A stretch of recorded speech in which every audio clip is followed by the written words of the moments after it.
Okay, let's be honest, as I always am at my channel. I've had this channel for like a year, two and a half years, something like that, and I've churned out daily content for more than 2 years of that, talking about sneakers. I'm not sponsored by anyone. Don't have Nike at my back. Wish I did. Don't have a sneaker shop or anything pushing me to give out any content. But even then, when people aren't sponsored by somebody or anything like that, they still tend to talk about things and say, in a positive light. But I kind of don't do that. I just tell you exactly what I think about shoes. And sometimes that gets me in trouble. People say, oh, I totally disagree with you on that, which is fine. I say it all the time at the channel. We can have a difference of opinion and still be friends. But it's just the way I do it. I just sort of straight up talk about the shoes.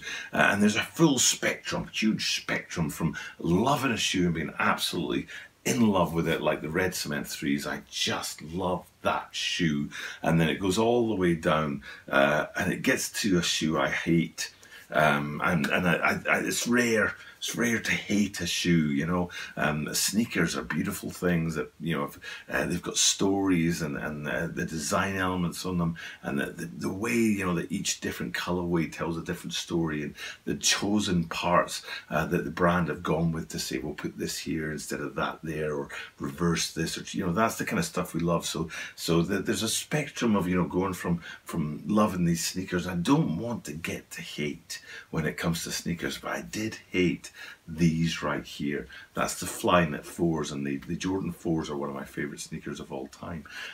But given that I hated that Flyknit 4, how come I absolutely love this shoe today? I shouldn't, because they are very, very similar. But as soon as I saw this shoe, I was like, yep, doing a video about it. No questions asked. Love it. Getting involved with that shoe today, and it was just instinct, and the Flyknit Fours in that Volt colorway, I really just hated that shoe and on first sight, and then with these guys today it was quite the opposite. So we're going to get into it and have a look at the shoe and try and work out why it is that I love the upcoming release of the Nike Air Foamposite Pro Volt. This is the Tokyo Bada 23 Sneaker Channel. Tokyo Bada 23 Sneaker Channel is Mainichi Outsole Day, Mainichi Meeting Inside. Every single day from Tokyo, Japan, I bring you content about upcoming sneaker releases, sneaker news, and sneaker reviews.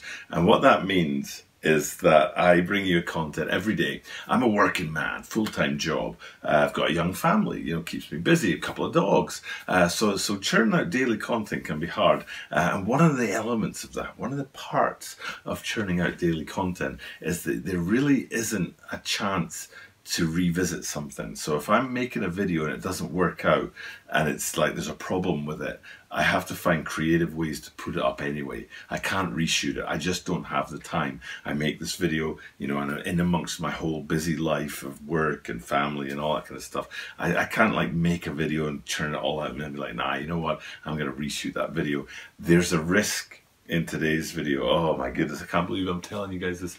There's a risk in today's video, because just before I shot this video, I had a small, very insignificant, don't need to worry about it, especially if your family members watching this and being like, oh, what's he going to talk about? But I had this very small nosebleed just before shooting this video, and I'm super worried. I'm super conscious of my nose and wondering if there's like a big streak of blood hanging down. And if there is, I totally apologize, but it's going up.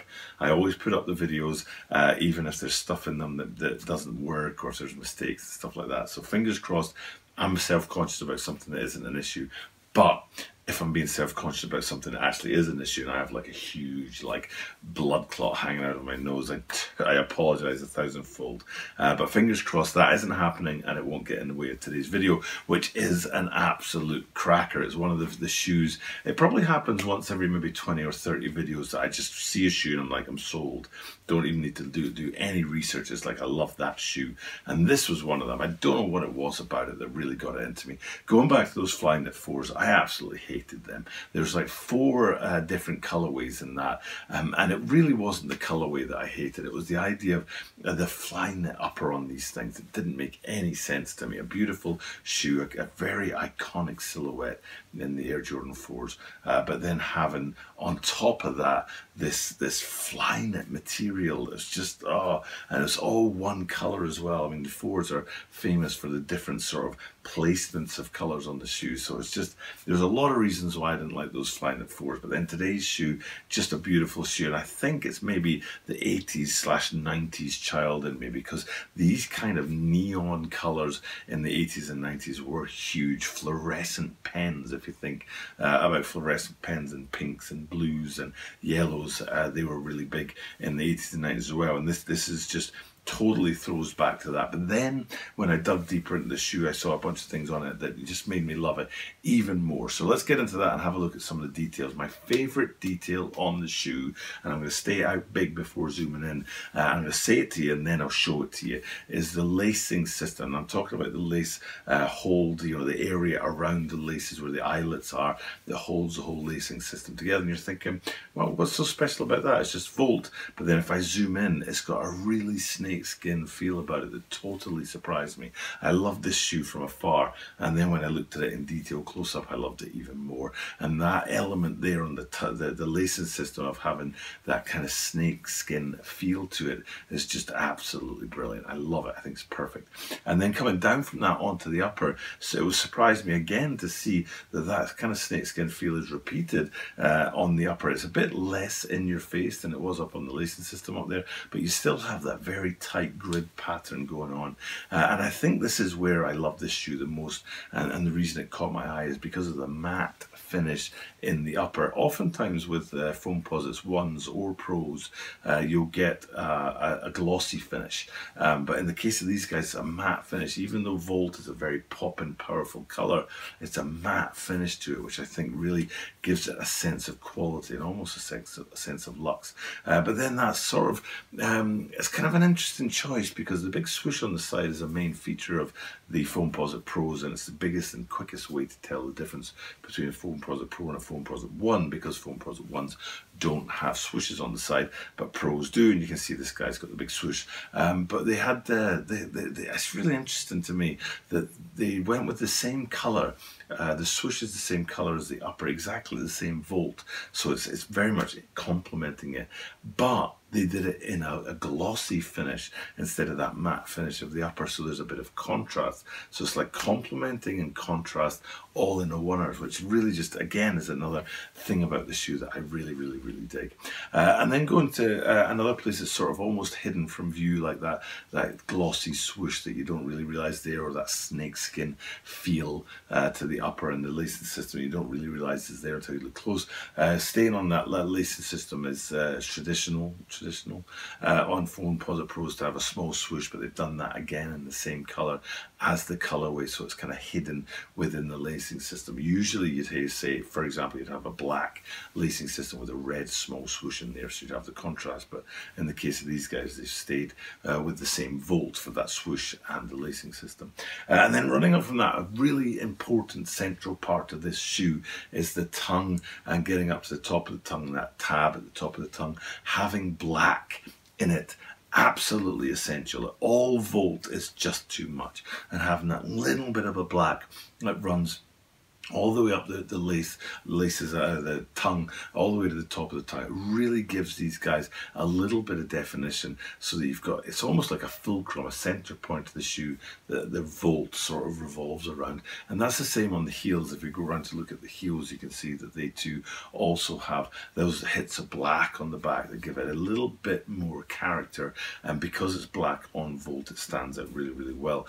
So having those hits of black on the heels and also on the tongues and the sort of lacing area of the shoe really helps to elevate that Volt up to another level. And then one of the most beautiful things about the shoes, if we flip them upside down and have a look at the outsole, a really cracking looking outsole that comes with 3 different elements to it. The first, actually 4 different elements. The most obvious element is the big black swoosh that runs from the heel all the way through the midfoot, and then the second element is at that midfoot. You've got the midfoot shank, the carbon fiber, classic black, grey, white sort of combination of checks going on in there. But then if we're looking at the whole outsole instead of just different parts of it, there are compartmentalized parts of the outsole, sections of the outsole. Almost reminds me of an Air Jordan 13 and that kind of panther paw print feel to it. And especially at the front, you can see the 4 sort of segmented areas there, and each segment is in that Volt colorway, but then wrapping around all of that, giving it a border is a translucent volt element to the outsole. So you've got translucent volt alongside solid volt on the outsole, and again it just looks very, very cool.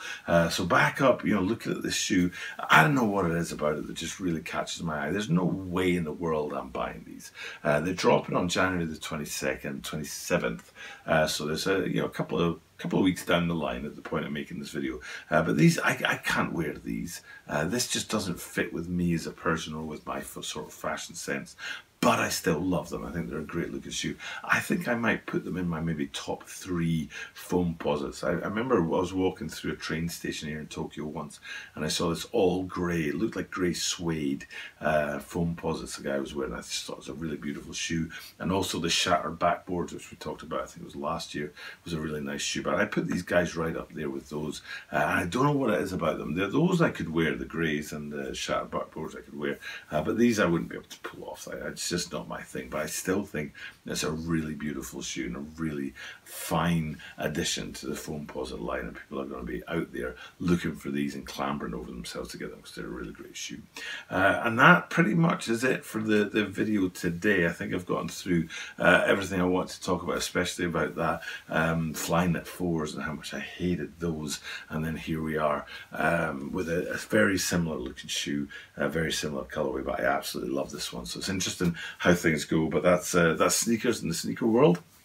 And speaking of sneakers and the sneaker world, it's time for me to get off and just sign off and finish up this video. So I've tried to shoot 3 videos tonight and bring you that content, keep that daily content going, which sometimes is actually very hard to do, and keep it, churning over. And it's well over 700, almost 800 consecutive days on YouTube, trying to keep that content come to you guys every single day. And because it comes to you guys every single day, it means I get to say at the end of every single video that you are guaranteed to see me tomorrow.